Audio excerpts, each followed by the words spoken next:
দিল্লির বিধানসভা নির্বাচনে ক্ষমতাসীন বিজেপি দল 3 দশক পর ক্ষমতা দখল করল। অর্ধেক আকাশে দিল্লির পালাবদল কাকতালীয় হলেও সুষমা, শীলা এবং অতীশীর আমলে বদল।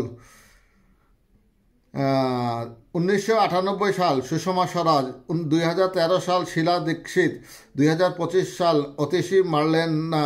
দিল্লির নির্বাচনী ইতিহাস বলছে সেখানে এ নিয়ে 3 বার বিধানসভা ভোটে ক্ষমতাসীন দল পরাস্ত হলো।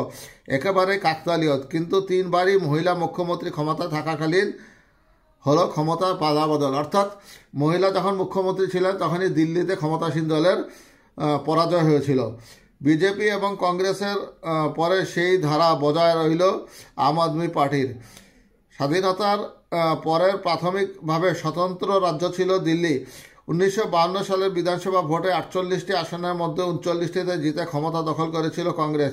মুখ্যমন্ত্রী হয়েছিলেন প্রধানমন্ত্রী জওহরলাল নেহরুর ঘনিষ্ঠ স্বাধীনতা সংগ্রামী ব্রহ্মপ্রকাশ। 3 বছরের মাথায় তাকে সরিয়ে শিখ নেতা গুরমুখ নিহাল সিংহকে মুখ্যমন্ত্রী করে কংগ্রেস হাইকমান্ড। কিন্তু 1956 সালে দিল্লিকে কেন্দ্রীয় শাসিত অঞ্চল ঘোষণা করে বিধানসভা বিলুপ্ত করা হয়। তার প্রায় 4 দশক পরে 1993 সালে প্রধানমন্ত্রী নরসিংহ রাওয়ের সরকার দিল্লিকে জাতীয় রাজনীতি অঞ্চল ঘোষণা করে 70 সদস্যের বিধানসভা গঠন করে। সে বছরের নির্বাচনে 49টি আসনে জিতে দিল্লি সরকার গড়েছিল বিজেপি।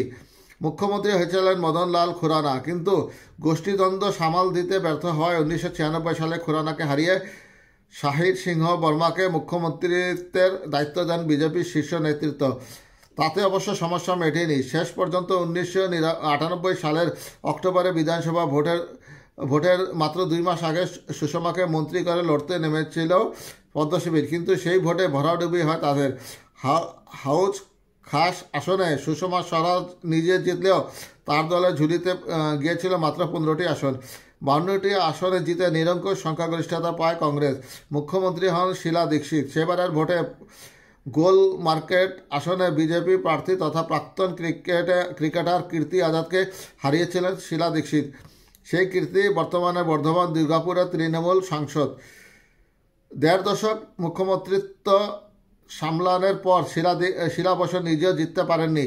2013 সালের বিধানসভা ভোটে নয়াদিল্লি আসনে আপ প্রধান অরবিন্দ কেজরিওয়ালের কাছে 15,000-এরও বেশি ভোটে পরাস্ত হন তিনি। যদিও 2003 থেকে 2008 সালের ভোটে শীলার নেতৃত্বে জয়ের হ্যাট্রিক হয়েছিল কংগ্রেসের। 1998 থেকে 2013 সাল পর্যন্ত দিল্লির মুখ্যমন্ত্রী থাকার সময় শীলা যে রাজধানীর ভোল বদলের কারিগর হিসেবে কাজ করেছিল সেই কথিত দলমত নির্বিশেষে অনেকেই স্বীকার করেন। তিনি মেট্রো থেকে রাজধানীর গণপরিবহনে সিএনজি চালিত গাড়ির প্রচলনের মতো নানা প্রকল্প বাস্তবায়িত হয় তার আমলেই। কিন্তু শেষ পর্যন্ত কমনওয়েলথ গেমস দুর্নীতিকাণ্ডের জনপ্রিয়তা খুঁয়েছিল তার সরকার। আর অল্প হাজারের আন্দোলনে আন্না হাজারের আন্দোলনে সওয়ার হয়ে কেজরিওয়াল সেই শূন্যস্থান পূরণ করেছিলেন। 1998 সালে দিল্লি বিধানসভা ভোটে বিজেপির হার সত্ত্বেও জাতীয় রাজনীতিতে উত্থান হয়েছিল সুষমার, কিন্তু শীলা পরাজয়ের পরে ধীরে ধীরে সক্রিয় রাজনীতি থেকে দূরে সরে গিয়েছিলেন। এই বিধানসভা ভোটে অরবিন্দ কেজরিওয়াল, মনীষা সিসোদিয়া, সত্যেন্দ্র জৈন, সৌরভ ভরতাজ, সোমনাথ ভারতীয় মতো আপ প্রার্থীরা পরাস্ত হলেও ব্যতিক্রমী অতীশী রাজনীতি কি তাকে প্রত্যার্পণ করার সুযোগ দিবে?